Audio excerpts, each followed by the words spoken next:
Kumusta naman kayo mga best? Sana okay lang kayo dyan. So, shoutout sa inyo, sa mga patuloy na nanood. Maraming salamat. So, today's video nga pala, i-share ko sa inyo yung life ko dito sa Belgium. Belgium is part of Europe. So, nandito ako ngayon sa Europe.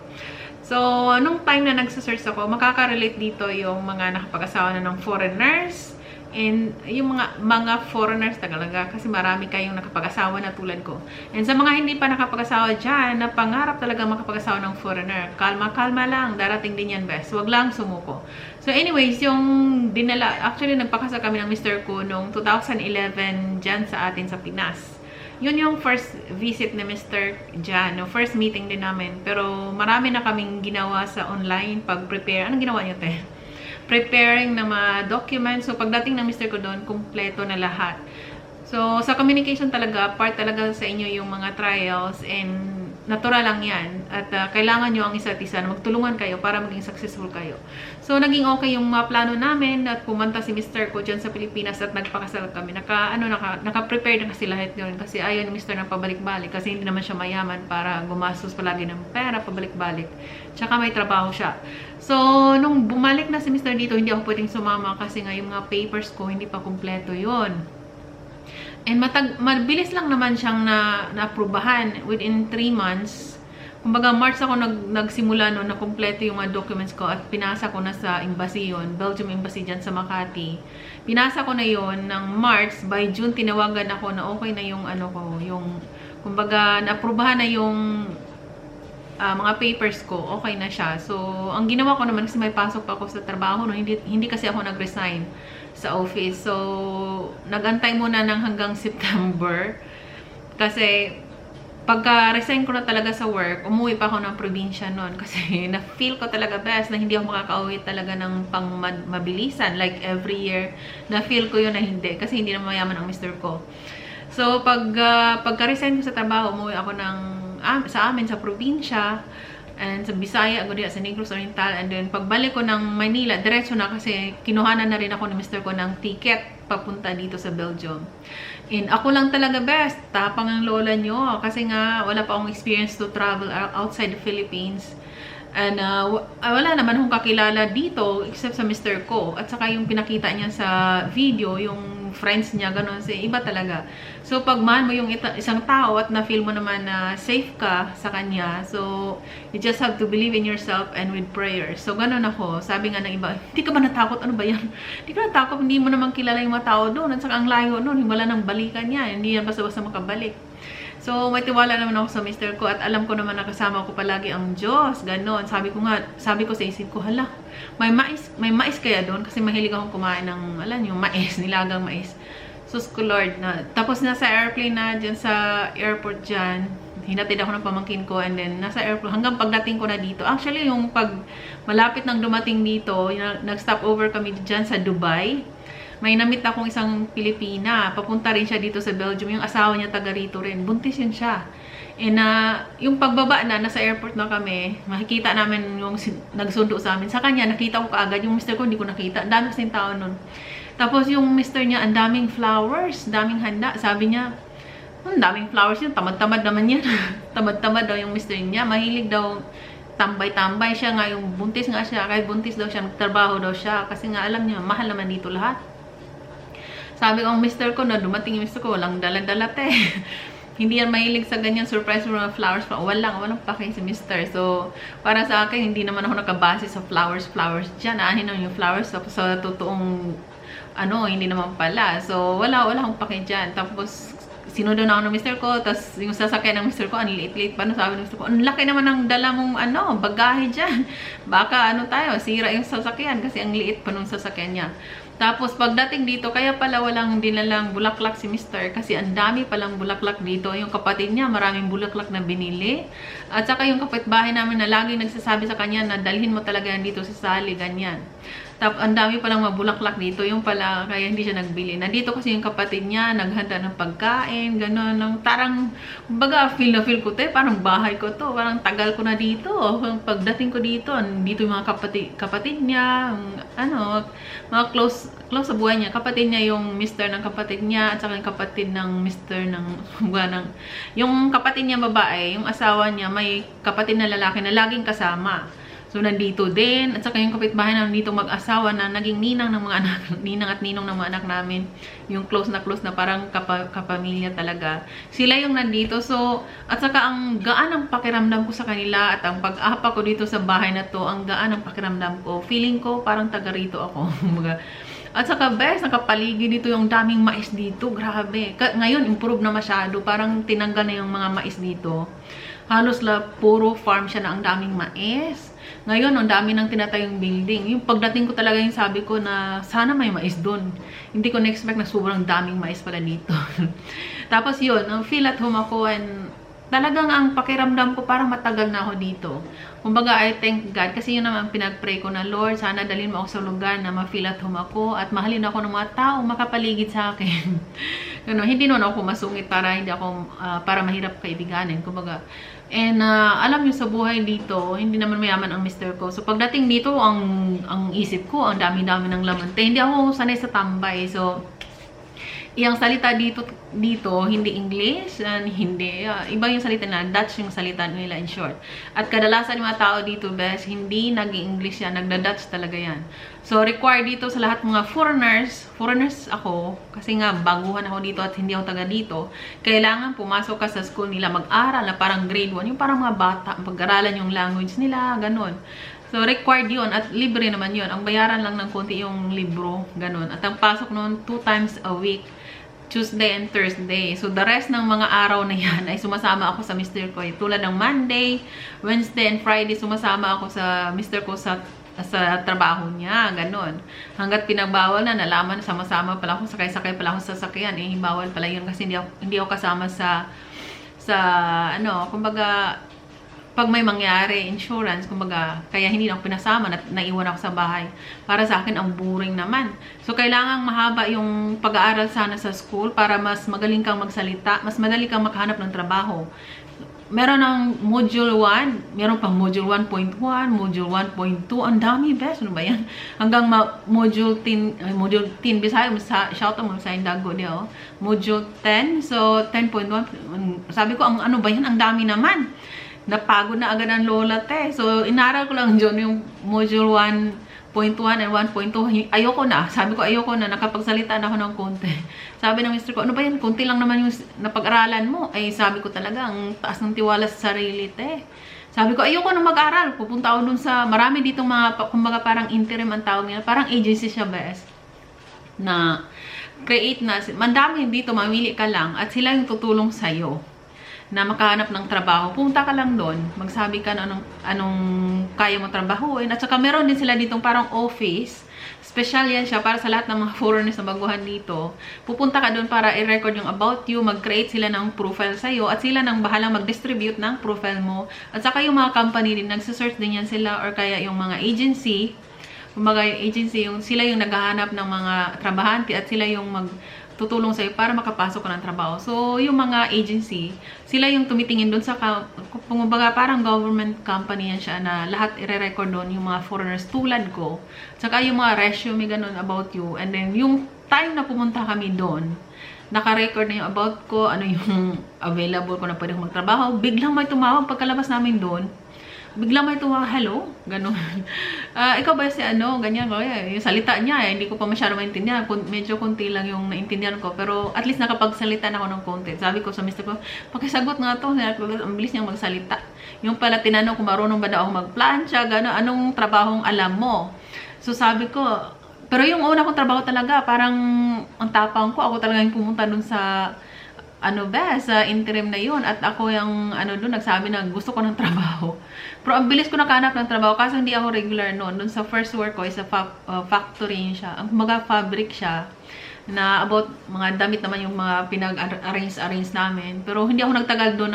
Hanggang 11 months, hindi ako nagkaroon ng regular na contract. So, naalis agad ako doon. And yung final work ko na hanggang ngayon, magti 10 years na ako, doon yung yung kumbaga, ang bilis ng process noon.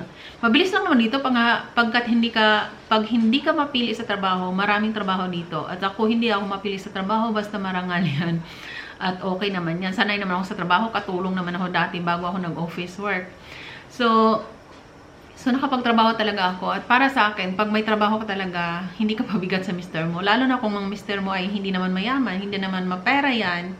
Dito sa ibang bansa, bes, inisip ng iba kasi, ang yaman na nito kasi nasa ibang bansa na. Yun lang ang isip mo. Pag nandito ka kasi, yung pera na kinikita mo, yan din yung gagastusin mo. Pero kung ang pera mo dito ay gastusin mo dyan sa Pilipinas, katulad na lang ng 20,000 euro dito, milyon ang katumbasin sa Pinas, malaki talaga yan. Pero pag nandito ka naman, parang walang ano yan, walang maliit lang pa rin ang ano niyan, mabibili mo. Kunti lang yung sahod mo, ay nako, pangbayad mo lang monthly, mga gastusin. Ang dami, best. Kaya pag inisip ng ibang mayaman ka, nagkamali kayo dyan. Sa mga nakapag-asawa ng foreigner, mga foreigner dyan, nakarelate yan sa akin. Kailangan mo talaga magtrabaho para hindi ka pabigat sa mister mo, para kung ano yung gusto mong gastusin, galing yan sa pera mo mismo. At kung magpadala ka sa Pilipinas, at least hindi yan galing sa bulsa o sa kita o sa pinaghirapan ng mister mo, kundi galing din yan sa'yo. Yan ang isa sa mga idea ko, kaya ayoko talagang tambay. Yung mister ko na gusto muna niyang mag-aral muna ako ng medyo matagal. Sabi ko ayoko dahil alam kong tutulong ako sa family ko at ayoko talagang manghingi sa mister ko. Simula nung magka-online pa kami o ka-LDR pa kami, never talaga akong nanghingi dyan. So, mas okay yung pakiramdam pag yung perang na ilabas mo sa namigay ka, tumulong ka sa family mo, may gusto kang bilhin, may gusto kang gawin, galing sa sarili mong sikap, galing sa sahod mo. Mas okay yung ganon. At ang mister ko ay hindi naman yan nakikialam. Ako naman mismo nag-isip ko ano yung kailangan dito. Tumutulong ako sa mister ko, sa mga gastusin dito. At ngayon sa mga anak namin, tumutulong ako. Kaya para sa mister ko, magaan yung ganon. Pag ikaw yung hingi ng hingi, ay naku, yung mister mo ay pabigat yan. Kasi stress yan sa trabaho, pagod yan sa trabaho. At ang isip kadalasan ng mga foreigner, bayarin. Parang ganon. Sa mister ko, parang ganon ang utak yan eh. Bayarin, ganon, gastusin. Parang na-stress na sa mga bagay na hindi nangyari. Pero minsan may magandang effect din yun. Magandang effect. May magandang result din yung ginaganon. Kasi nag-prepare na siya kaagad. So, in that time na may mangyari mga bayarin kanyan, prepared siya. So, gusto ko rin yung mga galing ganun. So, sa mister ko, ganun siya. Nag-board niyan. Ganun, kailangan may ganito, may ganyan. So, okay yun sa akin. At saka yung mister ko, gusto niya, alam niya kung anong nasa isip ko kasi ayaw niyang manghuhula. So, sa mga nag-LDR pa ngayon dyan, be honest to your afa. Maging totoo kayo, magsabi kayo ng totoo anong gusto nyo, anong ayaw nyo. Kasi yun ang mga foreigners.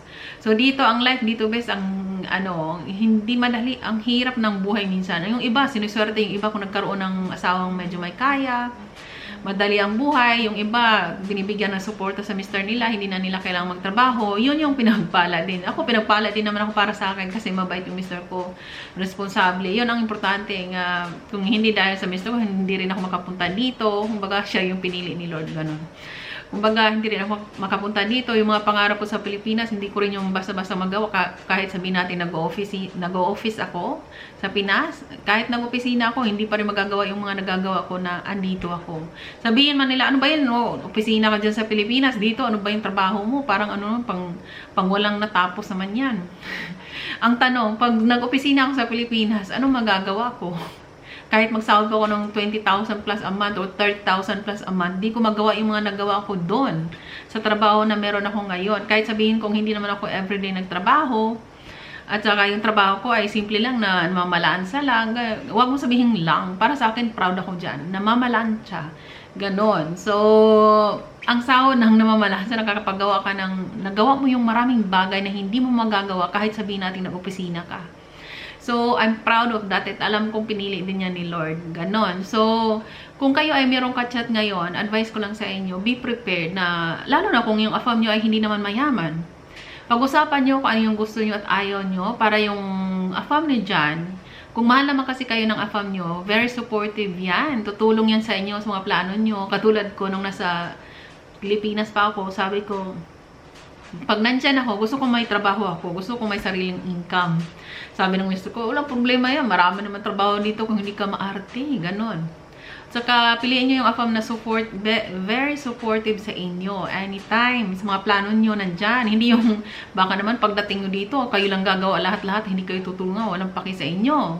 Baka naman, pag pinili nyo ngayon, ay lasinggiro dyan. Walang plano. Hindi responsable. Kawawa kayo dito, best. Kailangan mas matapang ka. Pag pupunta ka sa ibang bansa, kailangan yung may tiwala ka sa sarili mo, no matter what happen, kaya mo. kaya mong, kumaga, lagpasan yung lahat mga pagsubok dyan. Kailangan matapang ka. Lahat kasi ng maramdaman mo. Stress, yung dyan, lahat na maramdaman mo yan. Pagod. Lalo na pag nagtrabaho ka, kailangan magtrabaho. Lalo sa sitwasyon ko, may trabaho ako. So, sa aking lahat, kaya may mga anak din ako. So, I manage everything and kailangan manatili ka pa rin kalmado dyan sa sitwasyon mo dahil stress ka dito, stress ka doon. And nagpapagaan ng sa loob ko is yung taas ng tiwala ko sa Diyos. Kung wala ako niyan, ang hihina, di ko kaya. So, mataas yung tiwala ko sa Diyos and dahil sa tiwala ko sa Diyos, nanatili akong strong and humble, ganun. So, minsan sumusungit din tayo ang ugali ng tao kahit sobrang bait niyan, may limitasyon din yan. Pero after all, ma-realize mo rin, Lord, please forgive me, ganun. Kasi, hindi mo kaya talagang mag-isa ka. Talagang uminit yung ulo mo, maraming temptation dyan. So, ang advice ko lang sa inyo, piliin nyo yung maging asawa nyo. Future husband niyo is yung nakadepende sa desisyon nyo ngayon, ang magiging future nyo. So, piliin nyo yung husband niyo na most of all, yung talagang alam nyong hirap yang mawala ka. Yung lalaking alam nyong hindi ka ipagpapalit. Yung lalaking alam nyong responsable. Yung lalaking may respeto sa inyo at sa pamilya nyo. Yung lalaking very supportive sa inyo. Yung lalaking alam nyo na kahit saan yan pupunta, ikaw pa rin ang pipiliin yan. Yung lalaking masipag at hindi mapili sa trabaho. Yung lalaking kayang ipaglaban kayo, ikaw, bilang pamilya niya. Yung lalaking hindi kayo ikinahihiya, yun yung piliin nyo best. Kailangan nyo yun. Kasi pag wala, yung lalaking walang ganon, mabisyo na, dami pang ginagawang kababalaghan, wala pang tamad pa, paano ka? Ang hirap ng buhay, ganon. May kakilala kong ganyan. Ang asawa daw nyo, tamad-tamad siya, laki na ng tiyan niya, buntis siya. Siya pa, kailangan nyo magtrabaho kasi yung asawa na nyo tamad. So, ngayon pa lang, piliin nyo ng mabuti yung afam ninyo. Huwag kayong, porket gwapo, porket medyo may time. Hindi yan porket, talagang piliin nyo yung lalaking, thank you, Lord. Kasi pag hindi thank you, Lord, meron pa yung, okay sana, pero, may pero, kasi nga hindi yan siya perfect one. Ang thank you, Lord, na masabi nyo kasi, He gives you more than what you think. Kumbaga, nag-isip siya ng mga bagay na hindi mo pa naisip na niya. May mga plano siya sa inyo, sa future nyo. Kumbaga, alam mo, kaya mo, kumbaga, okay ka. Kasi alam mo, meron kang lalaking talagang responsable. Lalaking kaya kang ipaglaban. Lalaking hindi ka pababayaan. Yun yung, kailangan ma-feel nyo yun. Lalaking may respeto sa inyo. Higit sa lahat, malaya kayong gawin yung gusto nyo. Paano pag nakapag-asawa kayo ng lalaki na ngayon pa lang nag-LDR kayo? Saan ka naman puta? Nanghuhula na best. Kumbaga, yung panghuhula niya, okay na sana kung panghulang maganda. Panghulang pinagdudahan ka ng hindi maganda. Yung panghuhula na, kumbaga, mas alam niya, hindi mo naman ginawa. Mas nag-iisip siya na ganun ka, na hindi mo naman ginawa. Ang hirap nun. Pag ako pa sa inyo, basura niyo mga ganyan. Yung lalaking feel nyo, hindi kayo importante. Yung lalaking feel nyo, kayo lang ang gumagalaw sa relasyon ninyo. Yung lalaking feel nyo na kayo lang ang nagmamahal. Kayo lang ang nagpapahalaga. Basura nyo yan. Yung ang daming lalaki best, para magtiyaga kayo sa isa. Para mag-isip kayo na ito na, yung final decision. Tandaan nyo yung final decision nyo, panghabang buhay yan. Hindi yan pwedeng, busog na ako, tapon ko yan. Hindi yan pwedeng ngayon, okay lang, boyfriend, tapon ko yan. Pag pinakasalan nyo yan, hindi nyo bustang tapon-tapon yan. Pag pinili nyo yan, dahil yan ang pinili nyo. Kumbaga, ang kinabukasan nyo, nakadepende yan sa inyo ngayon, kung sino ang pinili nyo. Kaya ayusin nyo ang pagpili, hindi basta-basta yan. Lalo na pag yung afam, na dadanin kayo sa country nila, piliin nyo talaga yung afam na mahal kayo. Hindi lang kayo, kundi ang pamilya ninyo. Hindi, ibig sabihin na suporta sa pamilya nyo. Kundi suportado siya sa'yo, sa mga plano mo. Yun ang importante. So, maganda namang makapag-asawa ng foreigner, basta foreigner na mabait.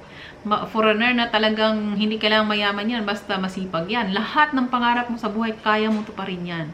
Pag ang naging asawa mo ay nagsusupport sa'yo. Kumbaga, kung ano yung plano mo, handang sumuporta sa'yo. Kung ang plano mo ay talagang salungat si Apam, ay simula pa lang, malas na yan. Kaya ayusin nyo ang pagpili ninyo, kasi pag nasa ibang bansa ka na, ang buhay ay hindi basta-basta. Lalo na pag ang naging partner nyo in life ay hindi naman ganun kayaman, kailangan mong magtrabaho para tulungan siya. Para ikaw mismo ang maglabas ng pera mo para sa family mo. Kaysa manghingi ka sa asawa mo, naghirap na nga siya, manghingi ka pa. Pabigat yun best. Baliktarin kayo ang sitwasyon. Ikaw yung naghirap ng magtrabaho dyan, yung asawa mo hingi ng hingi. Matutuwa ka kaya nun. So, ganun lang yon. So, mag-comment kayo down below kung gusto nyo pang matuto. Marami pa akong gustong i-share sa inyo para magkaroon kayo ng idea. Ano ang buhay dito sa mundo, Ano ang buhay dito sa ibang bansa? Best. Ano ang buhay dito? Anong mga nakikita ko dito? I can share that. Kung gusto nyo, mag-comment lang kayo. So, good luck sa inyo sa mga nakahanap na. Good luck sa inyo. Ingatan nyo ang blessings ni Lord. Sa mga hindi pa, huwag masyadong mainitin dyan. Mainitin ng ulo, naggalit na. Relax ka lang, hindi pa tamang panahon. May plano si Lord kung bakit hindi pa yun dumating. Baka may inaayos pa si Lord sa buhay ni Afam or sa buhay mo, baka meron ka pang dapat gawin. So magtiwala kayo sa Diyos and pray to God kung ano ba talagang gusto nyo. Gusto ko, Lord, yung matangas na ilong, mabait, maputi, ganun ako dati. Kung ano yung gusto mo, yun ang i-pray mo. Hindi yung, bahala ka na, Lord. Kumbaga, Lord, your will be done. Ganito ang gusto ko, Lord. Ang gusto ko talaga, Lord, gusto ko yung matangas ilong, maputi, ganun. At ganun ako mag-pray. So, magtiwala kayo sa Diyos. Yun ang pinaka-importante. At huwag magmamadali. Huwag niyo isipin na hindi bagay sa akin ng foreigner. Kayo mismo nagsabi niyan.